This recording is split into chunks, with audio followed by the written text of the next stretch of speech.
Jean DeMarco. I'm the co-chair of the Lake Monticello Wildlife Committee, and I'd like to welcome everybody and thank you for coming this evening. Our speaker this evening is Jessie Cole from the Rockfish Wildlife Sanctuary. And Jessie is a biology major who graduated from Christopher Newport University and is now the Associate Director of the Sanctuary. Since the sanctuary is privately funded, we do have a basket over here for donations if you feel so inclined, and any donations, of course, are very much appreciated.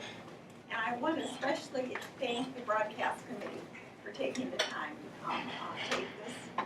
And I believe Jessie has brought a little friend with her, and so I'll turn the program over to them. Thank you. I'm going to start with a little bit of my PowerPoint just to talk a little bit about Rockfish Sanctuary and who we are and what we do. So we are located in Nelson County in a little town called Shipman. I don't know if anybody's ever heard of it, but it's pretty much out in the middle of nowhere, which is exactly what we want for raising wildlife and keeping them wild. We are a wildlife rehabilitation facility, and what that means is that we take in injured and orphaned wildlife, and our goal is to rehabilitate them or raise them because we get a lot of healthy orphans, and then release them back into the wild. So that comes in handy if you're taking a walk down your street and you see a baby bird in the middle of the road and you don't know what to do. You can give us a call and we'll help walk you through it. And if we can, we'll try to reunite that baby bird with mom first. And if we can't, then we'll be our kind of our last resource, and we'll take the baby in and then we'll raise it and release it back into the wild once it's ready to go. We are a 501c3 nonprofit, so that means that we are privately funded by private donations. We also do some grant work, but we receive no funds from the state or anywhere like that. In my hands right there, I have a lot of pictures in my PowerPoint because, I mean, that's the best part of seeing baby animals, cute little baby animals. So I'll kind of talk about the pictures as we go along. Those are two tiny little possums that came in, and those are my hands, so you can see how tiny those little guys were. They have a yellowish color because they were found on a dead mom on the side of the road, which unfortunately is the reason we get a lot of our baby possums is mom gets hit by a car. And so they stayed on her a little too long, and when mom dies, her milk turns sour and the babies continue to suckle. So that's where that yellowing skin color comes from. So as a result, when they came in, they were very cold, they were dehydrated, they were malnourished, so we had to first rehydrate them, warm them up, and then they were eventually released back into the wild. We were founded in 2004 by a woman named Natu Addinger. She originally started as a private at-home rehabber, which is what a lot of people do around the area. You can get your state license and your federal license, and you can actually rehabilitate wildlife at home. And a lot of people will do maybe 10 to 20 animals a year, not really a large scale because usually they work full-time or just don't have time to take care of these animals all day, every day. So that's how Natu started. She built a couple cages in her backyard, and then she owns a landscaping company. So she would take these little babies who have to eat all day long with her to work, and every once in a while she would have to stop and feed the baby squirrels. And it got to the point where her truck was so full of animal cages that one of her co-workers turned to her and said, why don't you turn this into a nonprofit so you can hire somebody to take care of these babies while you're at work all day? She said, that's a great idea. So she did that, and in 2004 officially became a 501c3. We're staffed by 2 licensed rehabilitators and 1 full-time part-year rehabilitator. We also have student interns each summer, usually from different colleges, some in-state and then also some out-of-state, and then also a lot of trained volunteers. Just to give you an example of our size, in 2015 we took in over 665 animals. The bottom left is one of our interns from previous year, Perry, and she's holding a baby possum. She's actually learning how to tube feed baby possums, which is where we have to insert a tube into their stomach to pump the milk into them. And then on the on the right is Jennifer, and she's holding a yellow-bellied slider that came into us that was hit by a car. Luckily, we were able to take it to our veterinarian, and eventually it was released back into the wild. But it was the biggest slider I've ever seen, and we put it on the scale, and it weighed 7.5 pounds. So we have 3 main goals at the sanctuary. First and foremost is taking care of the injured and orphaned wildlife that comes into our care, and then eventually releasing them back into the wild. Also informing our fellow citizens of what to do if you find an injured or orphaned wild animal. And then also we'll get calls about some wildlife issues somebody will be having in their backyard, so we try to help them find resolutions to those kind of issues as well. And then we like to come out and educate the citizens and do talks like this just to share with you guys that we're here, because I'm sure a lot of you didn't even know we existed before tonight, which is what we get a lot. So we're trying to expand so more people know what to do if you have wildlife issues. So on the top left is a picture of a baby gray squirrel, and we're feeding it with a syringe, which is what we do multiple times a day. And then on the top right is a baby flying squirrel. So in comparison, we had to add a special attachment to the end of the syringe that was small enough that we could feed him, because he was probably about this big in that picture. So then I'd like to talk a little bit about what we do at the sanctuary and what we're doing on a daily basis there. First one is feeding babies. And the example I love to give is that baby birds, when they come in, have to be fed every 20 to 30 minutes, and that's all day long. So we run the sanctuary from 7 a.m. till 7 p.m. at night. We'll have interns or staff on site at all times to make sure things are going smoothly. And then we'll have our volunteers who will help us maintain those hours, because Monday through Sunday, 7 to 7 is a whole lot of time to cover. But what we do is we actually have a little beeper that we'll set for 20 or 30 minutes. We'll go feed the baby birds, and we'll start the timer and put it on our hip, and then we'll go do things like cleaning or making other foods. And then as soon as that beeper goes off, we've got to stop what we're doing, go back and feed all the baby birds. So it can be challenging to get things done, but with all our volunteers and interns, they really help us out. And then in addition to baby bird feedings, we have baby mammal feedings multiple times a day as well. So the top left is a picture of a baby mole, and you can see, I love that picture because you can see how big and powerful his hands were even when he was just a tiny little baby. Bottom left was kind of a fun story. This was a group of grackles that came in. There was a tree cutting company, and we always recommend that if you have to cut trees down, do it during the winter time when there's no babies in there, because spring, summer, and fall, there's probably going to be home to a lot of babies. Anyways, this tree cutting company had to clear an area of land, and they started seeing, when they would fall the trees, they would see these baby birds, and there were more and more of them. So these big burly tree cutter men went around to every single tree that fell and collected all these baby grackles. Well, they ended up collecting, I think it was 39 in total, baby birds. And so if you can imagine trying to feed 39 baby birds every 20 to 30 minutes all day long, I mean, it's just impossible. So you may have heard of the Wildlife Center of Virginia over in Waynesboro. They're a wildlife veterinary hospital. We kind of split it with them, so they took half and we took the other half, and it made it a little bit more manageable to feed all these babies all day long. But at that time, we had to have one of our volunteers in the nursery, and they would sit there, and that's all they did all day long. They would start at one end of the table, feed the baby birds, and by the time they got to the other end, they would start back over. And then the bottom right picture is actually a baby coyote that came into us. Sadly, this year, they have made it illegal to rehabilitate coyotes, which is very unfortunate because they are a part of our environment here in Virginia. So we're trying to find a little more information out about what we can do to hopefully maybe reverse that, or maybe get special leniency to be able to rehabilitate them. But so far, that's where it stands. Oh, sure. Now, you're open from 7 a.m. to 7 p.m. and then you're feeding every 20 to 30 minutes. What happens from 7 p.m. to 7 a.m.? So in the wild, Mom is feeding them all day long from sunup to sundown. So we try the best we can to replicate that. So we start at 7, which the sun usually rises a little earlier. So there's a little leeway, but we found that 12 hours overnight, they're perfectly fine with. Yeah, their rest time. Exactly. And so Mom is actually sleeping at night too. So. All right, so here's what we see every 20 to 30 minutes. Lots of hungry, open mouths. I wish I could play the sound to go with it, because there's a lot of squawking and different kinds of noises that are coming around, and a lot of baby birds flying on you, wanting to be fed first. So it's definitely a full-time job feeding baby birds. Top left is a picture of those grackles that we talked about earlier. Top right is a barn swallow and an oriole, 2 babies. Bottom left are one of my favorite baby birds, a baby cedar waxwing. And then the bottom right is one of everybody's favorite birds, a baby bluebird. Jessie? So you have to feed these things every 20 minutes, but you're saying that they're flying around you? So you're not talking about something that's not moving and you're feeding it every 20 minutes. You have to catch them and feed them? Well, so the way it works is we have a nursery, and the babies, when they come in, mammals or birds, go into the nursery first, and that way we can keep them in small little enclosures, so we can manage them and feed them that way. And then when baby birds get to the stage of life where it's called fledging, when they jump out of the nest willingly and then they hop around on the ground, they can't fly yet, they can't feed themselves, but mom still comes down to feed them. That's when we put them out into what we call our fledge cage.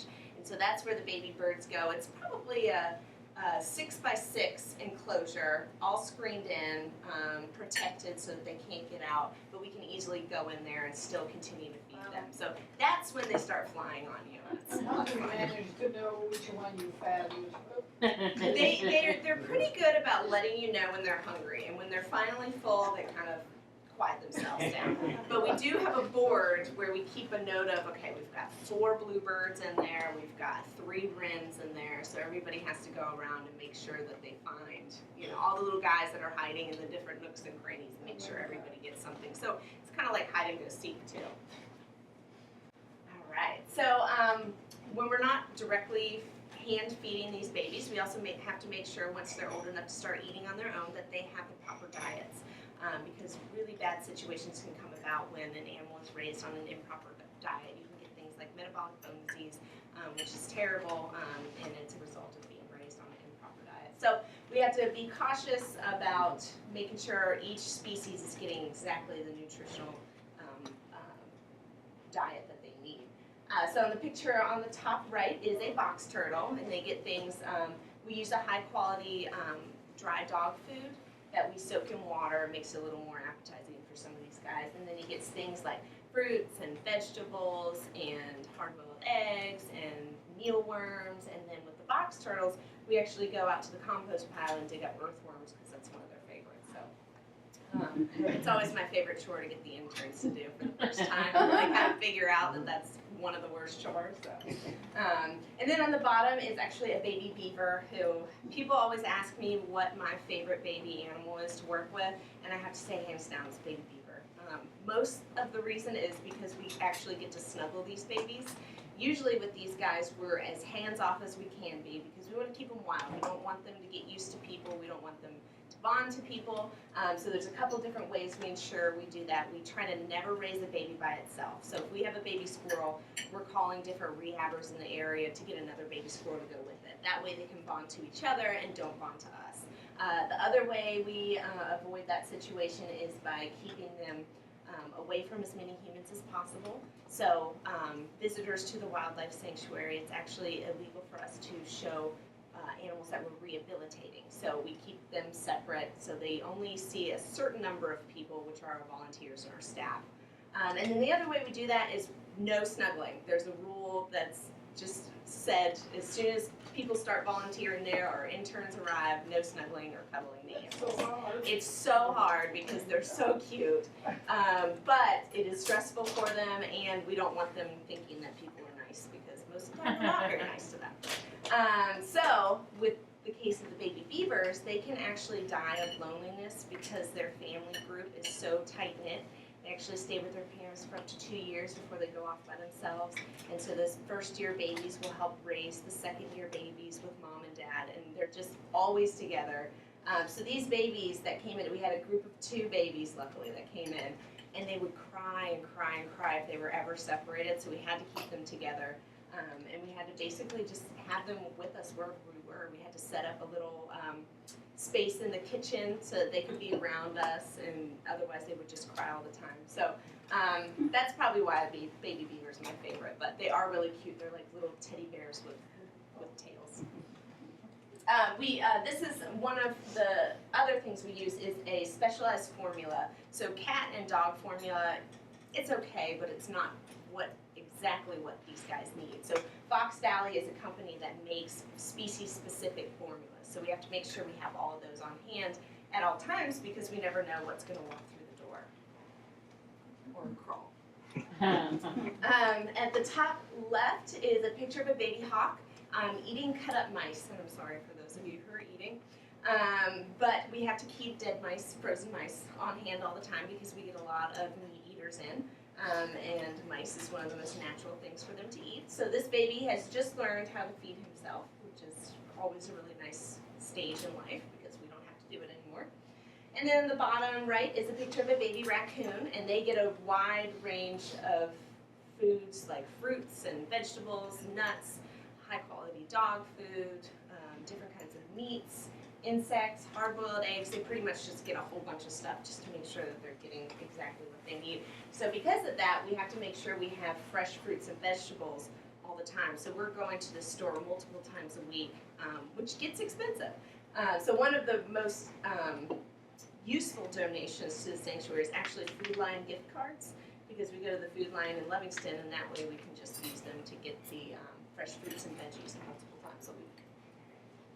And then when we're not feeding, which it seems like we don't really have much extra time, and you're right, but cleaning is one of the main things we have to do, because we've got to make sure that these babies grow up in a sanitary environment so that they grow up healthy and can sustain themselves. So at the left is a picture of a fake chimney, and those are chimney swifts, which is a type of bird, and they get their name because they have generally learned to make their nests in chimneys. Before people were around, they would make them in hollow logs, but then we started cutting down all the trees, and they said, oh, those chimneys look like hollow logs, and we can cling on to them. So they moved in there. So when they come in as babies, we make a makeshift chimney, and that's a box with a hole in the middle of it so they can go in and out, and they actually cling to the side of it. They're pretty neat little animals. But so that picture represents us having to do laundry. We're doing, in the height of the summer, probably 5 to 6 loads of laundry a day, because we have to clean and change these babies multiple times a day because they poop a lot and they get food everywhere, and we have to keep them clean. Top picture on the right is a picture of a water bowl and a baby raccoon playing in his water bowl. When it's 90 degrees outside, and well, actually, I guess around here, 100 degrees seems pretty much the normal for the summer, we have to make sure that they have fresh water all day long. And so animals, especially like raccoons, love to play in their water, and they love to get it dirty. So we have to change it multiple times a day. And this is just one of the little watering dishes. When they get older, they get a big one of those plastic pools that you can buy at Walmart. They get one of those full, and they just play in it and play in it. And then we also get a lot of waterfowl, so ducks and geese, and they have to have lots of water so they can learn to waterproof their feathers and swim. So changing water actually takes up a lot of the day, surprisingly. And then there's mucking the cages, which is probably the #1 least favorite chore of anybody. If you ask anybody who volunteers or interns at the sanctuary, they'd say that that's the worst chore there is. The reason it's so gross is because we have to put ducks and geese in these pens. And ducks and geese, well, if you guys golf, I'm sure you're familiar with the fact that they poop a lot. So when you have 10 Canada geese in a cage, or 20 mallards in a cage, it's going to get dirty pretty quickly. So we end up changing these cages every single day, and it gets dirty and poopy and stinky and wet from all the water that they're splashing around. So it's just pretty much a disgusting job. I think one of our volunteers actually slipped in the mud shortly after this picture was taken, so she wasn't very happy. Cleanliness is important, and this is my favorite picture to kind of, I mean, you can probably kind of smell it through the picture, because everybody knows how wonderful skunks smell. This was actually a fun story. It was a group of 7 baby skunks that came in. This couple found 5 baby skunks in the middle of their yard, and these guys are way too tiny to be on their own. When they came in, they were probably about this big.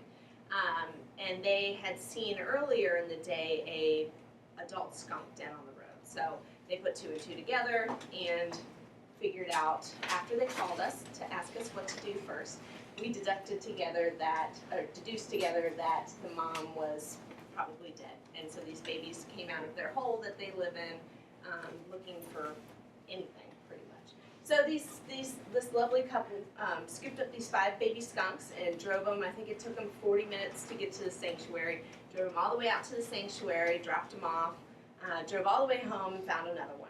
So they turned around, drove all the way, 40 more minutes back to the sanctuary, 40 more minutes back home, woke up the next morning and found the 7th one. So came all the way back out again. These guys were really dedicated.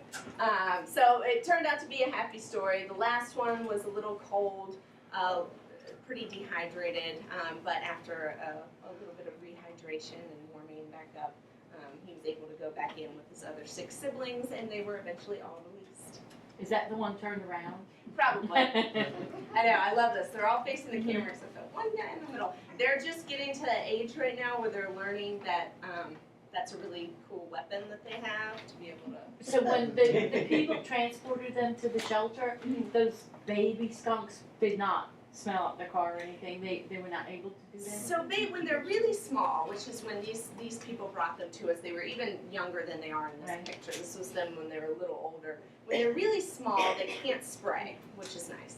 But they do have that musky scent that kind of seeps out a little bit. So they do have an odor to them, but it's not that bad. So the people that found them got lucky and that they weren't a little bit older, because then they could have started spraying it accidentally, and it gets pretty stinky pretty quickly. So then when we're not directly caring for the animals, we're doing things like tonight, where we're coming and reaching out to different groups around the area. We're usually at the Vegetarian Festival in Charlottesville every year. It's a really great festival to come to. And then there's a couple groups of kids that these were a couple years ago now, but just kind of really touched me. These kids were from Stony Point Elementary School, and they held a lemonade stand and took all the money that they raised from this lemonade stand and donated it to the sanctuary, which just kind of really, when I was their age, I was just trying to make money so I could go buy toys or whatever, but they took the initiative, found a group that they wanted to donate to, and I think they ended up raising over like $200. It was pretty incredible. And then these 2 girls saved up their allowance for an entire year and donated it to the sanctuary. So it's really sweet to see these young people getting involved too. And then we have a few education animals, and these are animals that have come into us who are not able to be released back into the wild, usually due to some kind of an injury. So Jack over there on the left is our red-tailed hawk. He's actually missing the other eye. This is his good profile side, but his other eye is missing. So he and I have been training to work on glove, so that he'll come to events like this and come out and sit on my glove. But we're still in training, because this is the first time I've ever trained a bird to do that, and it's the first time he's ever been trained to do that. So we're still trying to figure it out together. This is Osiris, the barred owl. He is almost completely blind, and that's why he's with us. So far we're not working with him on glove. He's more of a stationary animal in his enclosure back at the house, or back at the sanctuary. But eventually I'd like to be able to work with him. Once I figure out how to get Jack all trained up and good to go, then we'll start working with Osiris. And then on the bottom right is Esperanza, who I actually brought with me today, and she's probably completely asleep. Yep. Let's see if we can get her to wake up for a minute. Let's see. Hey, sweetie, there she is. So when she comes to events like this, she gets a very special treat. Her favorite food is grapes, but they're not generally very good in large doses for animals. So she just gets a couple when she comes to these kind of events. So here you go, sweetie. Give her a second and she'll smell it. Does she have sharp teeth? She does. So one of the neat things about possums is they have the most teeth of any North American land mammal. They have 50 razor sharp teeth. But that's pretty much their only defense, because they can't see, they can hear okay, their sense of smell is really excellent, but they don't have really anything as far as fending off predators. So their best bet is to, when somebody comes across them, you may have seen one in your trash can or something like that, they automatically open their mouth and try to show off those teeth, hoping that it'll scare you away, because they don't really do anything with it. I mean, they certainly can't bite, but that's pretty much all they have. So, yeah, but they're very sharp, and so we have to be careful. And even though Esperanza, she came into us when she was a baby, probably about this big, and she was missing her tail. So we knew that she would be non-releasable because of that, because to be able to survive on their own in the wild, they have to have that tail to be able to escape predators when they're running up trees. They have to use it to grab the limbs. If she didn't have a tail and we released her, well, she doesn't have a tail, but if we released her without a tail, she wouldn't be able to escape predators, and she'd kind of be more of a sitting duck than possums usually are. Possums in the wild have about a year lifespan, and that's because of things like getting hit by cars. They're easy prey for predators. They just don't have a long lifespan. So Esperanza is 3 this year, which is pretty much old age for a possum. So she probably will go into retirement pretty soon. But she's still doing really well.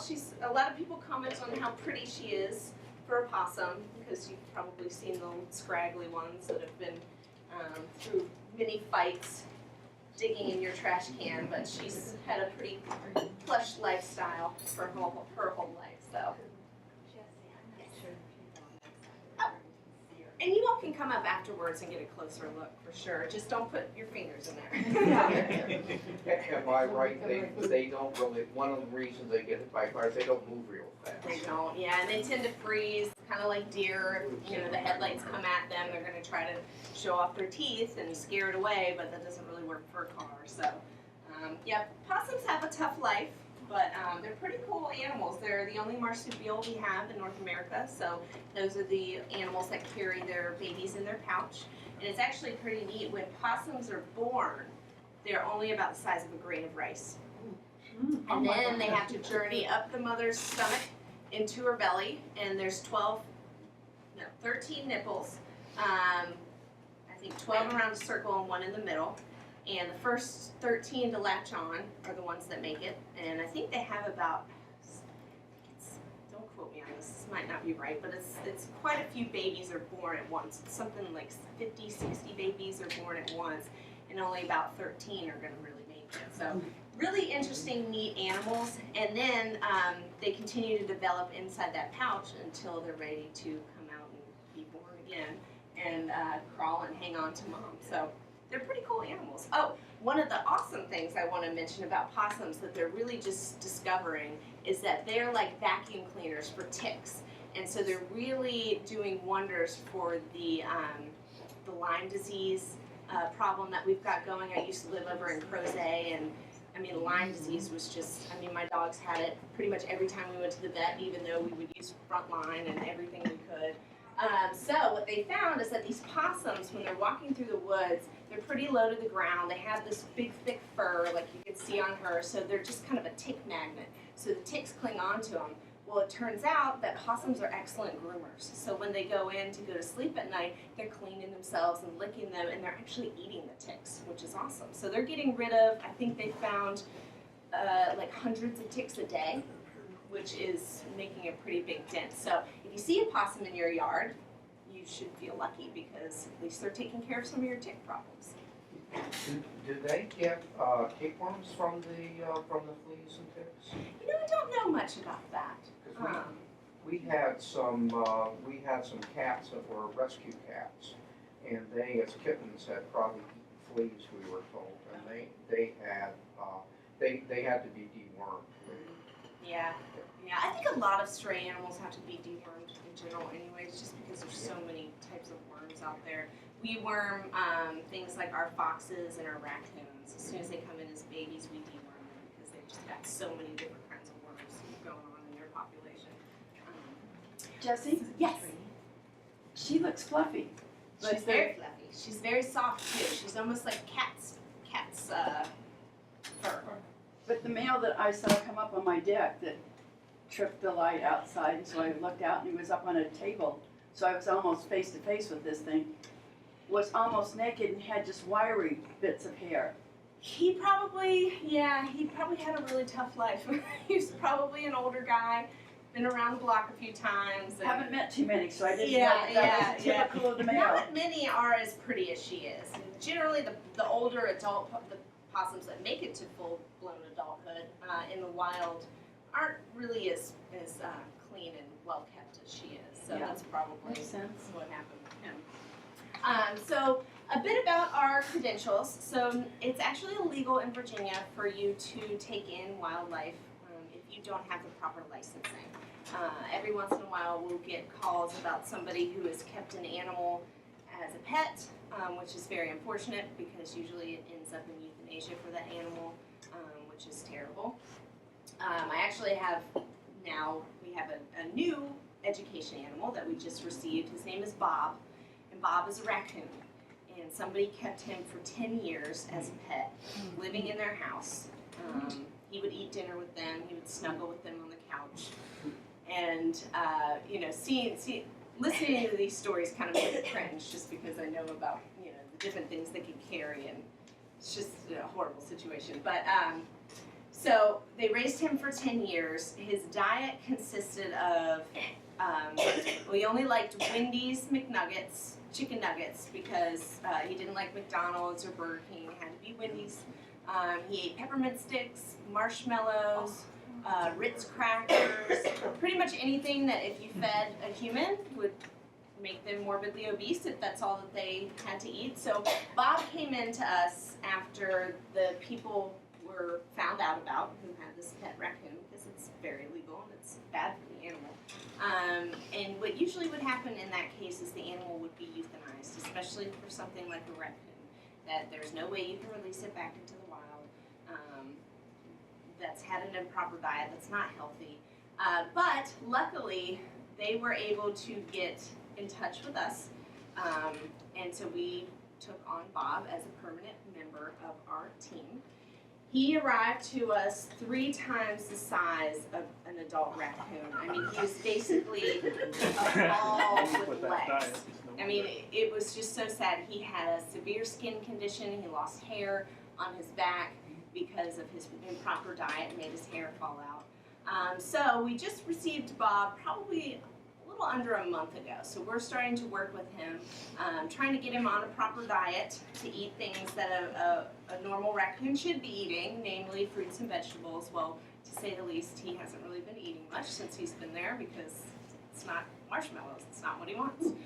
We did, however, on Easter cave and we gave him a peep, which he ate. Of course. We've been struggling so hard to get him to eat healthy things. We finally found something that he will eat: oysters and mussels. So I drove to, Whole Foods, and bought a bunch of oysters and mussels, and so he's the best eater at the sanctuary. So anyways, there's a sadder side to that story. Bob is still very depressed because he's left his family for the last 10 years, which is very unfortunate. So we're making efforts to spend time with him to try to get him to like us. But so far, he pretty much wants nothing to do with us, which is sad, but we're still working. But so that's one of the reasons why it's illegal to have wildlife in your care unless you have the proper permits and the proper licensing. So we have to have, as licensed rehabilitators, our individual licenses, which it takes you two years to complete and to get. You have to apprentice under an already licensed rehabilitator. We have to go through the state to get licensing and also through the federal migratory birds to get licensing, so it's 2 different things. And then we also have to, since we have education animals that are mammals, we have to go through the USDA as well. So this is what I do during the winter time. I do all the paperwork because every year all that stuff has to be renewed. So, and then on top of that, we have to have a rabies vaccination if we're going to be working with rabies vector species. So all of us who work at the sanctuary have that. And then on top of those licenses, each one of our education animals has to have their own license. So we can't just get an animal in and say, oh, we just want to keep it as an education animal. It has to have a reason. You have to get a vet's approval. You have to write into the state. And then if it's a bird, you have to write into the Migratory Birds Department also. So there's actually a lot of paperwork and a lot of thought that goes behind each and every animal, as well as our licensing. Top is one of our silly little baby raccoons who's not so baby anymore. He actually, I love that picture because it looks funny sticking his tongue out. It was actually really hot that day, so that's why I was sticking his tongue out. And then the bottom were those 2 little beavers that we saw earlier, and this is bath time. They're learning to bathe themselves, and that was always my favorite part of the day, was getting to give them baths because they just swam around, and we would increase the depth of the bath each day so that they could start learning to dive. So just a lot of fun. And then, so why bother with Rockfish Wildlife Sanctuary? You may think, well, do we really need a place that rehabs squirrels and things like that? And our answer to that is that we as people are probably 95% of the reason we get in the animals that we get in.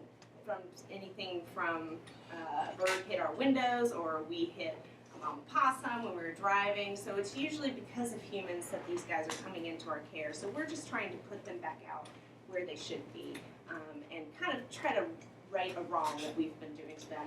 Also, urban development, new buildings are being built every day, land is being cleared every day, so we're taking away their environment. So we need to help them sustain their species and their population. And then also, in addition to direct care for these guys, we're also working to educate the public. So I think education is a really big component of what we do. Top is a picture of a baby gray fox kit. The gray foxes are the native foxes, and those, of course, are usually the ones we get the least of. We get the red foxes, who were actually brought in from Europe, but they're still super cute, so it's okay. And the bottom is a picture of a possum who's a little older, starting to get his furry hair in his makeshift womb. It's just a box that we cut a hole in and go in and out of. And then I like to show, this is an example of one of our releases. This was a group of mallards that came to us as little tiny babies for different reasons. This is one of our board members, fearless board members, Patty, who has agreed to assist in this release. So when they're ready to go, we're ensuring that they're waterproof, they can swim, they can eat, they can find food, and they can find shelter. So the first one kind of steps his way out. And then all of a sudden, they all just take off and run into the water.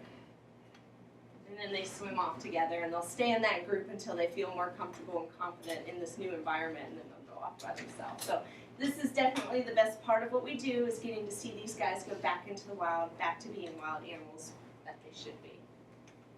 And then, since spring is here, I'd like to talk a little bit about what to do if you find an injured or orphaned animal, because a lot of times these babies that may have fallen out of the nest can be reunited with mom, because these animals are actually, they care a lot about their babies. So especially things like squirrels and raccoons, they've usually got a second home as a backup home. So if their tree falls that their nest is located in, mom can run up and grab these babies and take them to her second safe location. So we always tell people to give us a call first, because that baby bird on the ground might be fledging, which is a perfectly normal part of his natural progression, which is where he jumps out of the nest. The mom follows him around and continues to feed him until he can learn to fly and find food on his own. So give us a call, explain the situation. Now that everybody's got smartphones, it's really handy because you can take a picture of what you're seeing and send it to us. Makes it a little easier to determine what's going on in every situation. Excuse me. So the top left is a picture of 3 baby flying squirrels. Flying squirrels are incredibly cute. The bottom left is a picture of a baby mourning dove, which are a species that get knocked out of their nest or fall out of their nest pretty often, but they're really easy to just put back up in the nest if you can find it, and mom can continue to care for them. And then on the bottom right is a picture of an adult. So we always tell people the best thing for these babies is to go back with mom. We kind of consider ourselves a last resort for these guys. So if we can't get them back to where they should be, then we'll take them in and continue to raise them. So once you've called us and we've determined that this baby really does need your help, now you need to know what to do to take care of it until it can get to us or we can get it from you. First and foremost, never attempt to feed an animal. The reason for that is not only diet, human milk is terrible for wildlife. It's got all these different chemicals and things in it that are just terrible, causes awful diarrhea. So never try to feed it, and never try to give it water. The first thing everybody wants to do when you find a baby bird on a 95-degree day is, oh my gosh, it must be super thirsty, I'll give it some water. Well, they can actually aspirate really easily, which is where they get water into their lungs, and that can lead to things like pneumonia and even death. So just don't feed it. They'll be okay for the next couple hours, even if you need to have it overnight, they'll be okay for a little while. And then you want to warm the baby. That's the first thing you want to do. These baby animals Well, an example is that baby birds have a body temperature of about 104 degrees. So that means if that baby bird doesn't feel warm in your hand, then he's too cold. So we really need to warm them up. And when they're babies, they really can't generate their own heat enough to maintain themselves. So we have to give them an outside heat source. The best thing is a heating pad set on low. You just put the box with the baby right on top of it. It'll keep it warm for, well, you don't, unless it turns off on its own. Don't have to worry about it for hours. But then a good runner-up is a Ziploc bag with warm water, or the best option is actually an old sock filled with rice or beans. If you don't have rice, pop it in the microwave for 30 seconds or so, and it'll hold that heat for a good amount of time. And you just put that in there with the baby, and it'll snuggle up and get warm. Something important to remember is to always wear gloves. Especially if you're dealing with rabies vector species, because these babies are going to be scared, and if it's an adult, it's definitely going to be scared, and they will bite and they will scratch. And so we want to not only protect ourselves, but protect the animal as well, because if a rabies vector species has bitten somebody, we have to contact the health department, and then it's up to them to decide if this animal has to be euthanized to check for rabies. So to avoid that whole ugly situation, if you just wear gloves and be safe about it, everything will be fine. Little raccoon right there. Thank you. And then all you have to do is give it a safe place. Dark enclosures really make animals feel safe. The quieter, the better. So if you just take a shoebox and then you wrap a little towel around in a circle, you can tuck that baby right in there, and then you put the little sock with rice or beans right in there with it so it can snuggle up next to it. It feels enclosed, it feels safe. Put the lid on the box, make sure it has an air hole or two so it can breathe. And then close it, put it in a closet, somewhere quiet, in a bathroom that's away from people and pets, because it's tempting to want to hold these babies because they're so cute, but just us having that limited amount of contact with them is incredibly stressful for the animal. So we want to try to reduce that stress as much as possible. And then, if you would like to help out Rockfish Sanctuary, we've listed a couple different ways you can help. Obviously, money, goods, or services is number one. And a little note under that, it's kind of probably hard to see in that red now that I realize it, but we're actually looking for more board members. So if wildlife is something you're passionate about, you can contact us if you're interested in becoming a board member. Helping transport animals. We have a list of volunteer transporters who, when we get an animal call and somebody will say they're in Lake Monticello and they can't drive the 45 minutes. They don't have time, they have to go to work, something to get to the sanctuary. So we have a list of people in different areas around Charlottesville that we can call and say, would you be able to go pick up this animal and bring it to us? Because during the day, we've got all that going on at the sanctuary. We really don't have time to drive hours back and forth picking up animals. So volunteer transporters are invaluable to us. I think we only have one over in the Lake Monticello area. So if any of you are interested, let me know. And then provide educational opportunities, so opportunities like this to come and speak to different groups. Help us staff public event tables. We're going to be going to the Albemarle County Fair this year, so help staffing that because I think it's a 3-day event. Contributing stories, wildlife stories to our website, advocating for wildlife, and telling people about Rockfish Wildlife Sanctuary so they know what to do when they find an animal. And then like us on Facebook. We have a really great Facebook page, Rockfish Wildlife Sanctuary. We're always posting new pictures and stories of different animals that are coming into the sanctuary. Bottom left are 2 baby screech owls. In the middle is that adorable baby beaver. As you can see, I really like those. I put them in there all the time. The top right is a picture of a raccoon playing on a tire swing. Raccoons we have to keep for until they're about 5 or 6 months old before we release them. So that means that they're with us for a lot longer than, say, a squirrel or a bird who's only with us for a couple of weeks. So we have to make sure, since they're such intelligent creatures anyways, we have to make sure that they have plenty of entertainment. So there's a lot of enrichment that has to happen for them. So one of the ways is a tire swing, which is tireless entertainment. Just hang a tire from the top of the rafters. Tireless? Yeah, exactly. And then the bottom right is a picture of a baby Canada goose. So the future about us, in 2012, we purchased 20 acres of land in Shipman. We started our Taking Flight campaign. We had to raise $550,000 to build this new facility and new caging and everything like that, which seemed like an impossible goal being a nonprofit organization. But we managed to do it, and we've built our brand new building. In 2000, last summer, we moved in, so we've now been in our new building for 1 full year, and it's just been wonderful. We have a building dedicated to wildlife, and we have caging built up, brand new caging. Building Goodness Foundation in Charlottesville, you all have probably heard of them. They came out to do their first non-human project ever. They built us an aviary, which was actually 3 cages put together. So we've just had a lot of wonderful volunteers come out and build all these cages for us.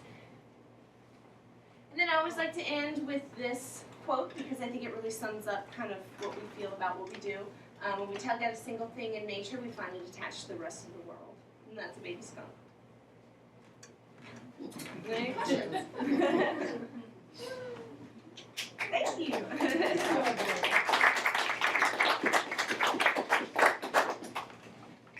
I had the pleasure this early spring to see a bald eagle flying across the water here. And it intrigued me. I don't know where it lives, but others have seen it here, so I assume that it lives somewhere nearby. And it, again, I'm intrigued to say, could we build an area here and have it available for a bird, or do they only build their own? And is it not a good idea to do something like that too? You know, if people have been seeing it around here a lot, it's probably already got its home I would assume. base. Yeah.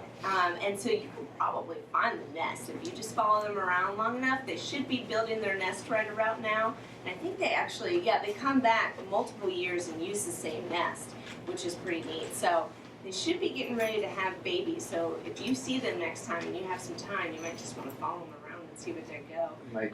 I think they generally, bald eagles specifically, like to create their own nests in the top of really tall trees. But things like chimney swifts, they have fake chimneys that you can build because they're wonderful bird species. They eat a lot of insects, namely mosquitoes, so they're really nice to have around. But yeah, so there are some species where if we build these kind of nests for them, they'll definitely make use of it. Bald eagles specifically, I don't know for sure, but it's worth looking into. My thought was if we built one, we could put cameras in it and then do your broadcast and give it to the broadcast guys. That would be really That cool. would be really cool. I would love to do that. There's somewhere that has barn owls that they have a camera in where they roost every year. So yeah, if you could find it, that would be awesome to watch. If you found the nest, then in the winter when they're kind of away from it. Yeah, maybe you might can be put one able up to there. do it. That's a Yeah. good idea. Yeah. I think there's a rehabilitator in North Carolina who does the same kind of thing with osprey nests. He puts a camera up in the wintertime so that you can watch them. So yeah, we you have can those. find it. We have those too. That'd be really cool. Any other questions? Yeah. I'm reading in the Daily Progress about a lot of these initiatives where like developing around Charlottesville, and you folks sound like you've got your hands full with what you do, but I wonder if you or any organization that you know of is trying to get input into some of those decisions so that they might reduce the amount of wildlife disruption in some of that development. Right. No, that's a great question. So right now we're at this point where we've realized that it's going to take a whole lot of money to sustain us each year. So our main goal right now is trying to do fundraising. So we really haven't gotten into that a whole lot, but definitely it is something that we would like to look into because, as you mentioned, the less wildlife need for us, the better. And it does look like everybody's got their eye on building out and doing things. Yeah. Any other questions? Okay. All right. Well, thank you guys so much for coming out tonight. It's really fun to talk to you. And if you want to come up and get a closer look at Esperanza, you're welcome to. I can wait around here. And nobody gets to leave until they have at least one brownie or a donut.